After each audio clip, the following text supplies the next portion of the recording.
Thanks for that warm round of applause. I feel like I should just sit down. That was so lovely. I should just sit down and enjoy it while it lasts. I'm thrilled to be here at Hadithi Njoo. In Ethiopia, we start our storytelling by saying teret teret, and then the children would reply yelam beret. So we have a similar tradition, and I want to teach it to you.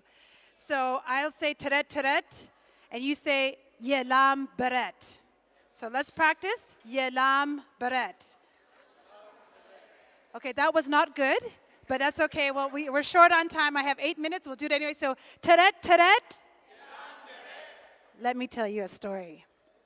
So when I was growing up until the age of 16, I was sure that I was going to be the first Ethiopian-American triple threat: dancer, actress, and model. My idols were Felicia Rashad, who played Claire Huxtable on The Cosby Show, Iman, and Whitney Houston. I lived for them.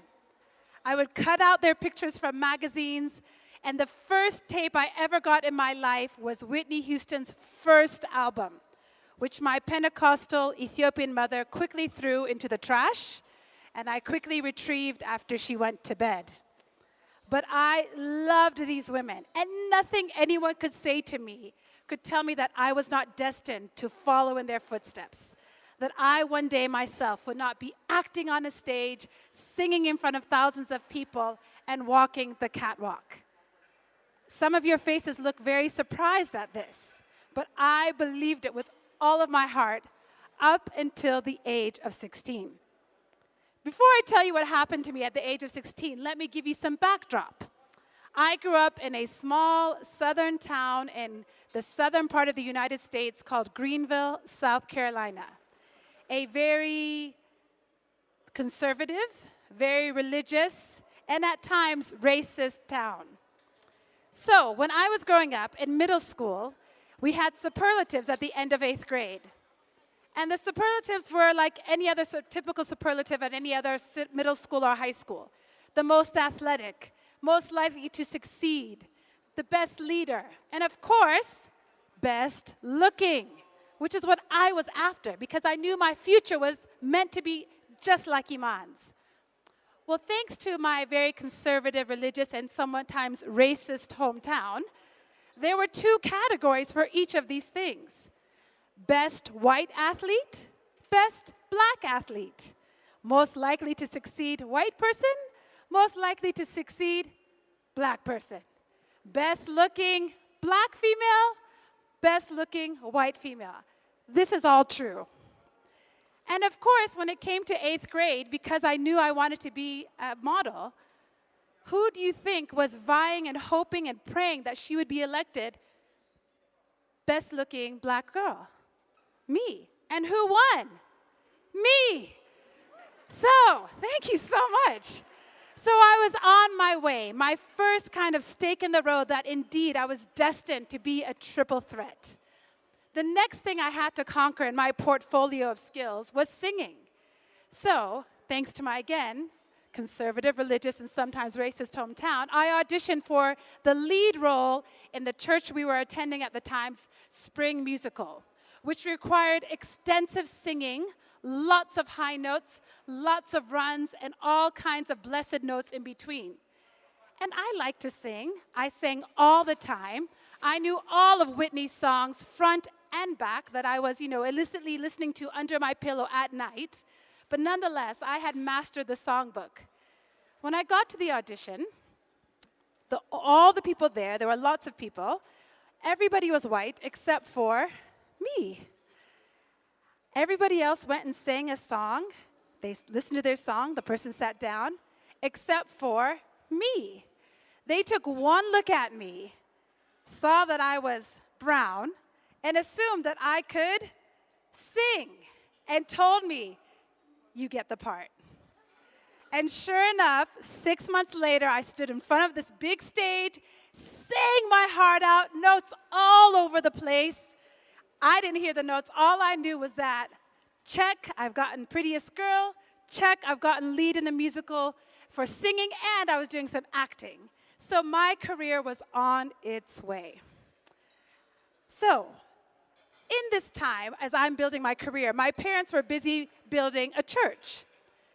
They would drive every Sunday from our small town of Greenville 2.5 hours to the city of Atlanta, Georgia. Anyone know this geography? Atlanta, Georgia, Greenville, South Carolina. So 2.5 hours down Highway 85, one way, to help this other Ethiopian community start a church. And me, my brother, and my sister were forced to go with them. 2.5 hours one way, 2.5 hours the other way. So 5 hours in the car every Sunday for 3 years. And my dad, being clever that he is, bribed us with a hot dog from the petrol station on the way home. And foolish as we were, we thought that was a fair exchange. So we were happy to go. And as my career was building, I was also happy to go because Atlanta is a bigger town than Greenville, which meant I could now take my talents to the big city. And the big city was waiting for me. So one Sunday, I decided this was the Sunday to debut all of my skills at the big Baptist church that was right next to the small Ethiopian church that we were helping to start. I went to the church every now and then because it was right next door and we were bored and we just would wander in. And they had a huge kids program. About 500 kids would come every week. And every week they let one kid sing a song in front of everybody while they collected the offering. And I thought, this is my opportunity to really bring my talents to the big stage. And I asked them, can I sing a song next week? They're like, where are you from? I said, Greenville. They're like, that's not nearby. I said, don't worry about it. I will be here next week if you give me a chance. And they said, okay. So the next week for me was like my Grammy Awards, my Academy Awards, my main stage. It was my Hadithi Njoo, my moment to really shine. So I planned my outfit, practiced my song, and I was ready to do my thing. The big day arrived, and I put together my outfit. My outfit started with a floor-length floral skirt of red and yellow and pink and green and orange and blue. It was beautiful. I had a gold belt with a beautiful gold shell in the middle. I can see you looking with envy in your eyes.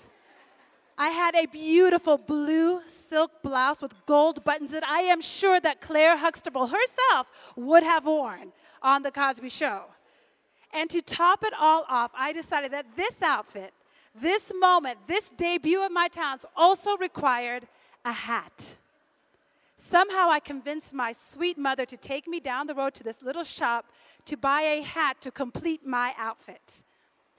The hat I chose was hot pink, wide brim with gold cutout rings all around it. Did you hear what I said? Gold cutout rings all around it, big enough for you to put like a thumbs up through the hole. And I thought, this is it.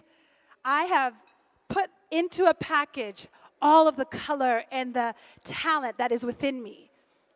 And for some reason, my mother did not stop me. And of course, you couldn't tell me anything because I had already built my resume up to this moment. And I thought that I looked good. Then it was time to choose a song. And I chose one of the slowest, most boring songs in all of Christendom, El Shaddai by Amy Grant. If any of you know that song, you know it's like the same beat as like a funeral procession. It is so slow. But I decided this was my moment. I got to that stage, I sang my song, I wore my hat, I stood for the applause, and there was very little, but because it was a church, it was like a slow clap. With all of these 11, 12, 13, 14-year-olds looking at me like, where did you come from, and can you go back? I sat down, full of myself, full of joy, thinking I have now conquered the scene in Greenville and Atlanta, New York, here I come. And I sat down next to this boy I had never seen before, and he looked at me and he said, "You do not know how to sing and your hat is ugly." And I had a moment. I had the first real wake-up call of my life that possibly someone did not think that I was ready for the catwalk or ready for the stage. And it took me a full 10 minutes of sitting there while he looked at me and I looked at him, and he was the only one who was not confused. I was completely confused. That was not what I thought he was going to say. But it was clear that somebody needed to intervene. Someone needed to stop me on my way to stardom and redirect. And I don't think it could have come in any other way but this wake-up call from this complete stranger who told me that my hat was ugly and I didn't know how to sing. But as I've gotten a little bit older, I've realized that sometimes what you think you're good at gets in the way of what you could be great at. And I think I'm a little bit better storyteller than I was a singer or a runway model. So, Teret, thank you for having me.